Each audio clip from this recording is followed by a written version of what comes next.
In the name of the In Father, the Father, the Son, and the Holy Spirit. Amen. Amen. Come, Holy Spirit, fill the hearts of your faithful and enkindle in them the fire of your divine love. Send forth your Spirit, and they shall be created, and you shall renew the face of the earth. O God, who by the light of the Holy Spirit did instruct the hearts of the faithful, grant us by the same Holy Spirit to realize what is right and just, always to rejoice in his consolation through Christ our Lord. Amen. Amen. Amen. A reading from the Holy Gospel according to Mark. Glory to you, O Lord. Jesus summoned the crowd again and said to them, "Hear me, all of you, and understand. Nothing that enters one from outside can defile that person, but the things that come out from within are what defile." When he got home away from the crowd, his disciples questioned him about the parable. He said to them, "Are even you likewise without understanding? Do you not realize that everything that goes into a person from outside cannot defile, since it enters not the heart but the stomach and passes out into the latrine?" Thus he declared all foods clean. But what comes out to the man, that is what defiles him. From within the man, from his heart, comes evil thoughts, unchastity, theft, murder, adultery, greed, malice, deceit, licentiousness, envy, blasphemy, arrogance, folly. All these evils come from within, and they defile.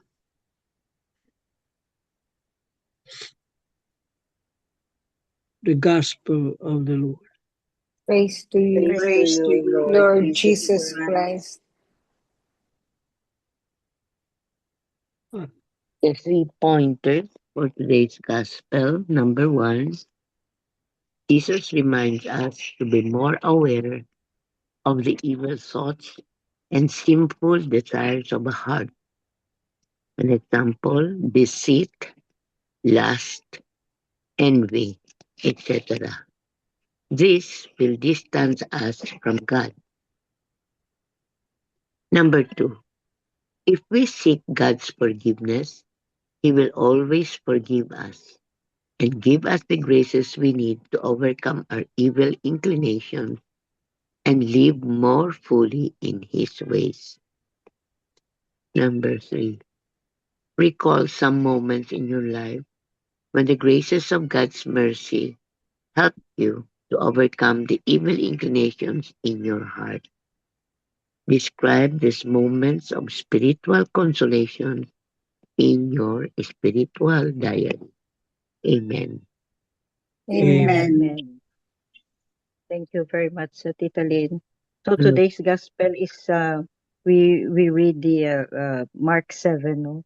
And then today we celebrate or we commemorate the feast of Our Lady of Lourdes, no? One of the most important feasts or Marian feasts. One of the most important Marian feasts, natin that known to be very miraculous. And praise the Lord, no, that we give thanks to the Lord and glorify His name because we were able to go to Our Lady of Lourdes sa Grotto, sa France, sa Lourdes, France. So, um, and today's gospel is about for Mark 7. It's about whatever goes into our body will not make us dirty, but whatever goes out because whatever goes out, it's coming from within us, it's coming from our hearts. So whatever goes out, yun ang makapadirty sa atin. Yun, makadefile sa atin, not the food that we eat, not from the outside going in, no, ang from inside to out, yun ang makakos sa atin ng sin, makaano sa atin ng dirt, nakabigay sa soul natin ng dirt. Yun. So, I think Marino das Marinas has a very nice reflections. Oo, maraming tatamaan dito, pati tayo lahat dito. Oo, very nice. Okay.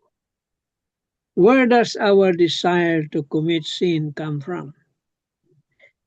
If we honestly examine our hearts, we will realize that it begins from within us. It starts as a simple thought. When we allow ourselves to dwell on the thought and entertain it, it slowly grows stronger. If we do not stop it early, it can eventually lead us to act on that sinful desire. We can see this, for example, in the temptation to betray sacred commitments such as marriage vows. It may begin with a passing thought, a feeling, or a moment of weakness. When we place ourselves in situations that make sin easier to commit, we become more vulnerable to giving in. This reminds us that the battle against sin often begins not outside us, but within our own hearts and minds. How then can we avoid sin? We turn to Jesus in prayer and humbly ask for his help to cleanse our minds and hearts from sinful desires. But prayer must go hand in hand with action. We must also do our part by consciously turning away from temptation, confronting our weaknesses, and choosing what is right. If we pray but do not live according to what we pray for, we risk falling into sin again and again. Truly, God strengthens those who sincerely cooperate with His grace. When we reflect more deeply, why do we still commit sin? Perhaps it is because at times we do not take our faith in Jesus as seriously as we should. Sometimes we allow our desires, emotions, or circumstances to be stronger than our commitment to Him. Yet sin never truly satisfies us. Instead, it slowly traps us and can lead us farther away from the freedom and peace that God desires for us. Are we not tired of falling into the same sins? Are we not tired of allowing sin to control part of our lives? Each time we give ourselves to sin, we risk becoming more attached to it. And there is always the danger that it may become harder for us to break free.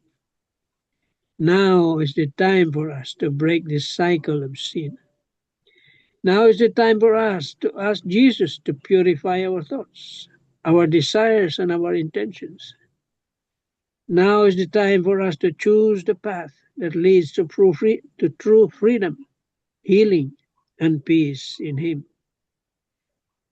Are we ready to surrender not just our prayers, but our thoughts, desires, and actions to Jesus, so that we may finally live the holy and free life that He lovingly calls us to? Amen. Wow. Amen. Yeah. Beautiful. Napakaliwanag ha. Maliwanag ang sinasabi diyan. It's about sin. Ikaw ba naman kakain ka ng marumi? Walang kumakain ng putik, di ba? So surely, everything you take in is pure. It's good. See? Good for the body. It is what comes out. Yan, yun ang sinasabi dito eh. Yun yung lumalabas sa bibig mo. Yung mga pagmumura na yan. Saan galing yan? Sa puso, papunta sa isip, lalabas sa mouth mo. See? Yung mga chismis, saan galing yan? Okay? Ganun lang kasimple. Wala, talagang mahina ang tao. We are weak because of that sin of our first parents. Yun ang nagpahina sa atin. We become fickle. Yan. But the grace of God is the answer. When you are in the sanctifying grace, how can you commit sin? Protektado ka against the evil one. But the moment you become weak, a venial sin can make you weak. And many venial sins can make you weaker. Sabi nga nila, it can lead you to a bigger sin later on. Kaya importante yung sacraments. Prayer, sacraments, fasting. Yan ang kunyan. And sin, sabi nga noon, has a social dimension. Yung kasalanan mo, hindi lang yun sarili mo. May epekto yan sa pamilya mo, sa community mo, sa buong mundo. Kaya ganito yung mundo natin, ang gulo. Gera dyan, gera doon. Baha doon, bagyo na malalakas, lindol. Yeah. Those are the effects of sin. Sinisira natin ang kalikasan. We destroy our ecosystems. That happens. Yun. Can you blame God?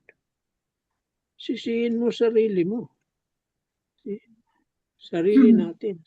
Tayong may gawa niyan lahat. We create all these sufferings. Not from God.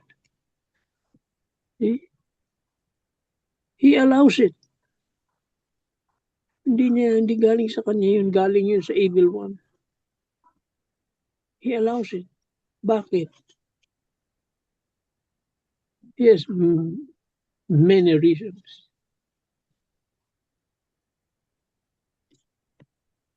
And usually it is for our good, for our own good.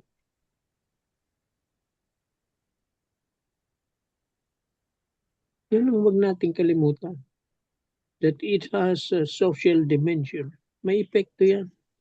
Nagkasala ka, hindi lang sa'yo yan. May epekto yan sa ibang tao. Pamilya mo, sa ibang tao, may epekto yan. Sa kalikasan, sa society. Yan. Kaya even the small sins,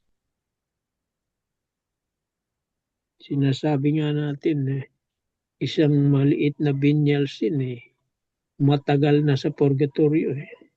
Totoo yun. Hindi ka makakapasok sa langit with even a small stain of sin.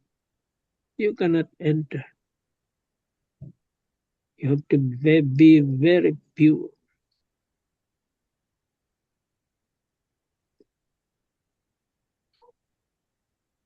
But remember, the saints, they were great sinners. But how did they become saints? Kasi talagang pinagsikapan nilang iwasan ang kasalanan, makagawa ng kasalanan. Dapat yun din ang gagawin natin. Iwasan. And that is possible. In God's grace and help, we have the sacraments at our disposal. We can pray.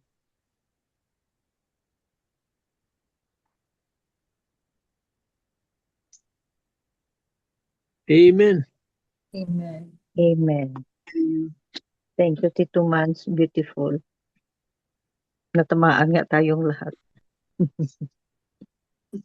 another challenging, challenging reflections, challenging gospel. So, easy to commit talaga. Very easy to commit. So, whatever comes in is not a sin. It won't make us dirty because because what goes out from our mouth, yun ang problema. Because what goes out comes from the heart, comes from our mind. Kung dirty nga ang heart natin, dirty ang brain natin, dirty ang thoughts natin, ang lalabas sa bunganga natin is dirty. And words can kill. Yun. Words can kill. Isa lang yun sa mga kasalanan. Just one. Just one of them. Marami pa.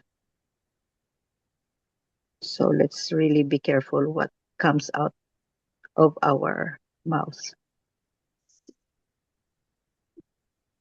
Amen. Amen. Amen. Tita Bell, you have from Father Tito, no? But it's a different, no? Yeah, it's a different gospel. gospel because of the Lord's. Iba Because ang, of, well, but I will read to you the 3 points of Father Tito, no? Suited to the fiesta of Our Lady of Lourdes. Number 1, Mary as one of our foremost intercessor. Because Mary is sensitive to the needs to our needs, and at that time to the needs of the couple who get married. And even if the couple didn't know that the wine ran out, and Mama Mary realized that, and he asked Jesus to help the couple. And Jesus even, at first, Jesus did not accede to the request of Mama Mary, di ba? Because he said, my time it's not time yet. yet. It's not time yet. But then, Mama Mary, as acting as a mother, asked the waiters to do whatever he tells you. Because she was anticipating that, of course, Jesus will not say no to her. Because Jesus is as sensitive as Mama Mary in terms of responding to the needs of the people. So, Mama Mary really acts as a very powerful intercessor. And the second is, the son initially rejects the request of Mary, but despite the seeming rejection, she told the waiters, do whatever he tells you. So at times when we feel down, nothing seems right, everything seems to go wrong, we have to take courage. We have to have faith and turn to our Lord. That is just like the statement of Mama Mary. Do whatever he tells you. So it's also like Mama Mary is telling us, turn to my son.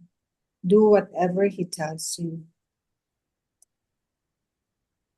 So in good times and in bad, we should turn to our Lord. The third is the popular statement of to Jesus through Mary. No, di ba? It's very popular. So how the Lord becomes present in times of crisis, just like when we have crisis in our lives, no? We have to turn to our Lord through Mama Mary. And then I was really struck by what Father Tito said.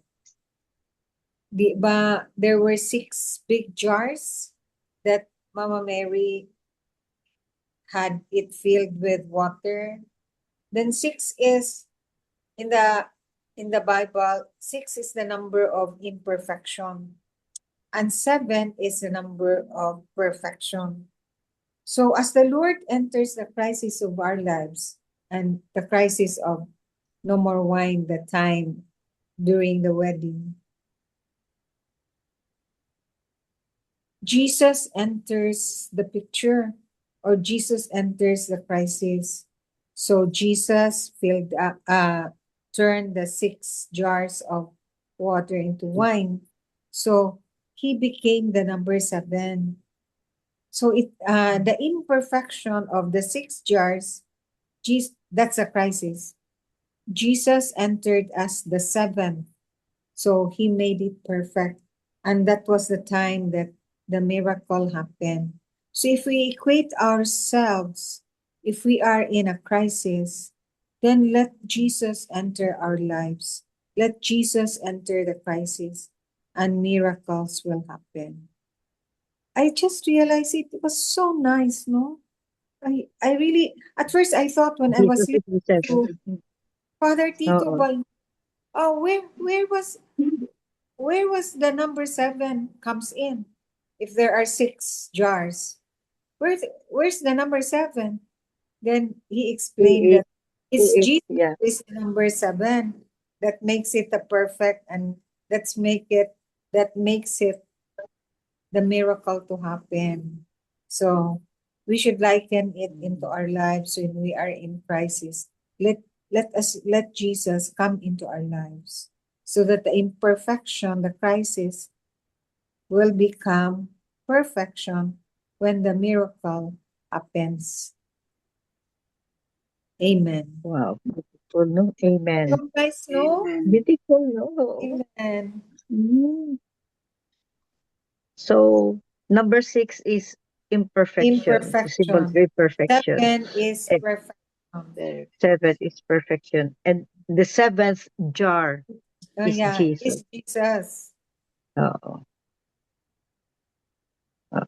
So nice. Beautiful. I was Oo. saying ba, how many years had we been reading this gospel, no? And each time, each year, or each Iba. moment, each time that Mhm. we encounter it again, we learn still a new thing, no? Different reflections. No? Different A reflections. But new yeah, input. Praise God. guided by the Holy Spirit. Yeah. Amen. Amen. Wow, beautiful. Thank you, Belle. Oh. Thank you, So, Father Tito. so anyway, any more Tito Mans? We have 2 beautiful gospels and Yeah. one feast day. Beautiful feast One day. feast day, the powerful intercessor in our lives, Mama Mary. And we always say, how can we imagine, no, our lives without Mama Mary? We cannot imagine a life without Mama Mary. Di ba? Yeah, yeah.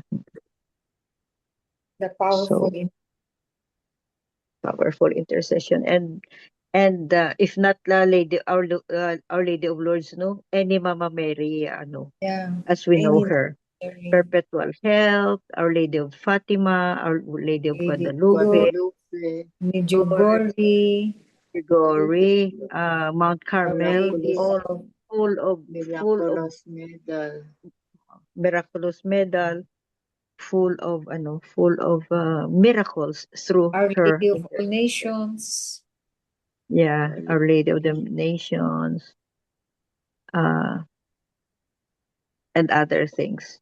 Our Lady of Lipa, Yeah, not recognized yet, but we pray, and it's still Mama Mary. Still Mama Mary. So we are just so blessed, no, that it was Jesus have himself who who gave us Mama Mary to Mama be Mary, our mother our also. Mother. So the most beautiful and loving mother, the most beautiful, the most loving, the most understanding. And if we pray, no, the litany of Loreto, no, all those about Mama Mary, and maybe we can add more. Kasi ang litany of Loreto is ang litany is it was created 1500 or kailan ba yun? I forgot. So up to now, no, up to today, no, this modern life natin, no, we have added more we have added more names of Mama Mary, like um, Our Lady, ano ba yun? About immigrants, about Lady of Peace and Good Voyage. yeah, oo. Sa Señora de la Paz y Buen Viaje. Yeah. Oo. And a lot more. Kasi sa bagong litany natin is, I think mga 4 ang na-add. So, 1587. The litany. 1587. Yeah, oo. Oo. So from 1587 to present time, ang litany of Mama Mary, we added like 4, I think, 4 more. And maybe personally we can add more personally. So it depends on our love and our relationship to Mama Mary. It depends on the miracles. It depends on, our experience with her. So, but my personal experience is with Our Lady of Lourdes. Yun lang. It's a new one. Kasi noon is perpetual help. So ngayon is talagang Our Lady of Lourdes. So blessed to experience Our Lady of Lourdes blessings, the tranquility of the place. So heavenly. Amen. Amen. Amen. So, any other piece of your thought, whatever it is, regarding today's gospel? About in the gospel talks about sin. Yeah. One is we must have a strong relationship with God. Very important. Because if you have faith and you pray, hindi ka makakaisip na eh. Sabi nga nila, pray at all times. Pray without ceasing. So that Tama the yun. devil cannot enter. Nag-pray ka 24/7 eh, or ilang oras eh. Paano ka magkakagawa ng kasalanan nga naman? And always think of God. If God is always in your mind, there's no more space there for the devil to tempt you. Yeah. Sabi nga nila eh, the idle mind is the playground of the devil. Kaya kung wala kang ginagawa, ay maraming ang papasok sa isip mo. Yeah. Yan. Yan ang yan. So Prayer, yan, sacraments, makakatulong yan.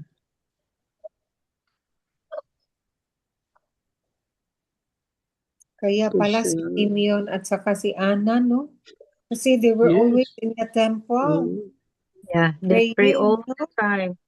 Pray Prayers, all the time. prayers and Yeah. fasting ang life nila. Kaya diretso ka sa langit yan. Oo nga. Oo. Beautiful. I can just imagine the contemplative religious, no? Like Yeah. the nuns and the monks, Mm-mm. no? The monks, the nuns, mga nuns. Yeah. Keep busy. Don't keep busy with others, not with yourselves, with your own Don't self. be idle. Others, yes.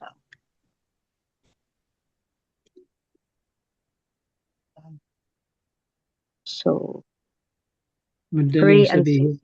Yeah. Madaling Easy sabihin, no? said Oo, than done. pero doable.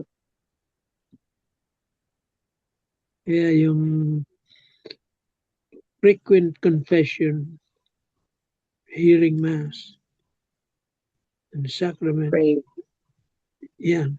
for the rosary. Isang step yan. No? Isang step. Prayer. And most of all,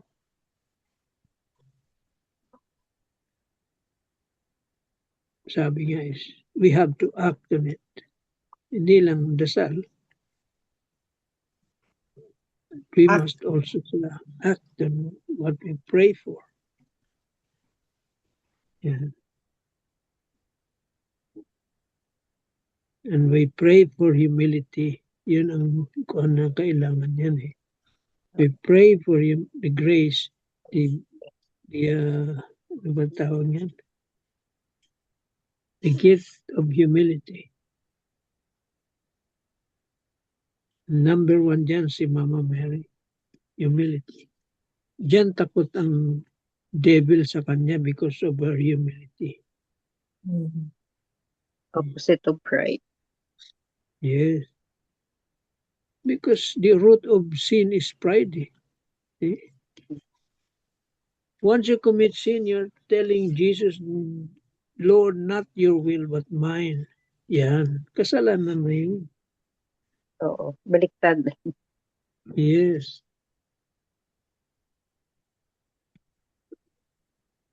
Yeah. Pride is the number 1. In every sin, there is always pride involved. Yeah, we try to pray, cultivate humility. Ask for that, ano bang tawag yan? Humility.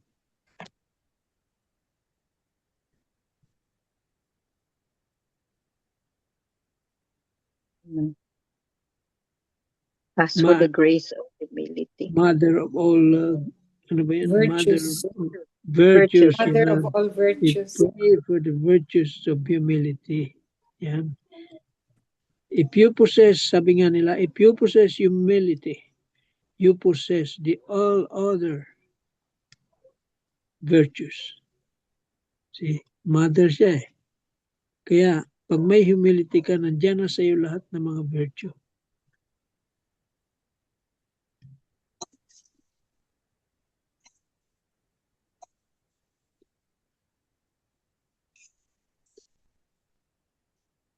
Amen. Okay, amen. Amen. Amen.